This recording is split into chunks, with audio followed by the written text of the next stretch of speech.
Rittenhouse Square in Philadelphia has been one of the most expensive neighborhoods in the United States for nearly 150 years, but it does not look a thing like it once did.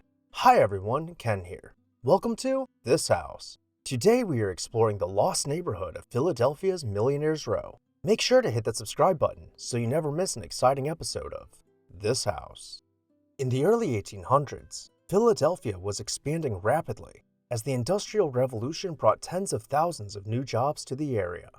The city began laying out parks in anticipation of a sprawling metropolis. One such park was named Southwest Garden, though it would soon be renamed to Rittenhouse Square in 1825 to honor David Rittenhouse, an esteemed astronomer and clockmaker. The park sat empty for many years, until 1840, when James Harper, a wealthy brick manufacturer and merchant, took note of the city's sprawl. He predicted that by the turn of the century, Rittenhouse Square would be in the very center of Philadelphia, based on the rapid expansion of the city between the rivers. He purchased most of the land north of the park and constructed his city mansion at 1811 Walnut Street. His stately home set the scene for what was to come, the wealthiest neighborhood in the city. He began subdividing his property into large lots, and just as he predicted, wealthy residents began moving in, each building larger and larger homes to face the park. Joseph Harrison Jr., a successful engineer, purchased one of the largest lots to construct a massive limestone palace with a footprint of 75 by 198 feet. Alexander Cosset, former president of the Pennsylvania Railroad, was quick to build a towering 4-story brownstone and fill it with his sister, Mary Cossett's impressionist paintings, making it one of the most culturally modern homes on the park. Not to be outdone by his predecessor, the now current president of the Pennsylvania Railroad, Thomas A. Scott, purchased a corner lot to construct a 4-story brick house with staggered terraces offering scenic views of the developing skyline.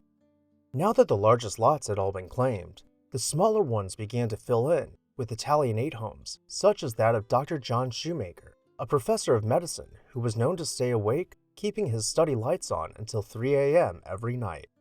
By this time, the most respectable of Philadelphia's upper echelon all had homes in Rittenhouse Square.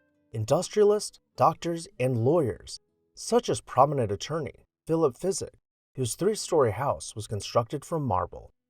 But not all of the residents were as well respected. When William Waitman moved in, he owned the most real estate in the state, and upon finding out his house would not be the largest, he commissioned architects to continue building his house up until it at least appeared to be the largest. All the who's who's wanted a slice of Rittenhouse Park. The side streets became increasingly crowded, with row homes and apartments leaving no gaps between them, with some of the streets being only wide enough for a single horse and buggy to traverse at a time. With so many wealthy individuals, the city now had a demand for service, employing more than 24,000 domestic servants to serve the grand homes of the upper class, most of whom lived in the basements or attics of the very homes they served. Rittenhouse Square quickly became one of the most prestigious neighborhoods in the United States. So what happened? Why doesn't the park look like this anymore? As we continue the story, we will look at side-by-side pictures of then and now in Rittenhouse Square. After the turn of the century, Rittenhouse Square continued to see wealthy families moving in, with improvements being made to the park, especially in 1913, when an aesthetic overhaul was planned to adorn the park with elaborate balustrade, gates, and fountains. The city around the park continued to boom economically, which brought more people to live in the city. By the end of World War II, Philadelphia was becoming crowded, and developers began building up instead of out. The central location of Rittenhouse Square caused the now outdated mansions, many of which did not include electricity, central heating, and in some cases plumbing, to be reconsidered. The now vertical city needed additional space in the center of town for offices and apartments.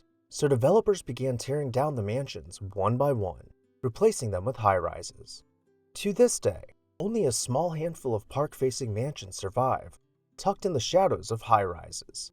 Among the surviving mansions is the home of James Harper, the man who started the building frenzy and set the tone for the neighborhood, which continues to be one of the wealthiest neighborhoods in the United States. If you could go back in time and save just one house, which one would you choose? Let me know down below in the comments section. And while you're there, make sure to hit that subscribe button so you never miss an exciting episode of This House. I would also like to take a moment to say a very special thank you to our This House supporters whose names you can see on screen right now. If you would like to see your name on the screen and show the world your support for the production of these videos, join our membership program today. I'll see you next time on This House.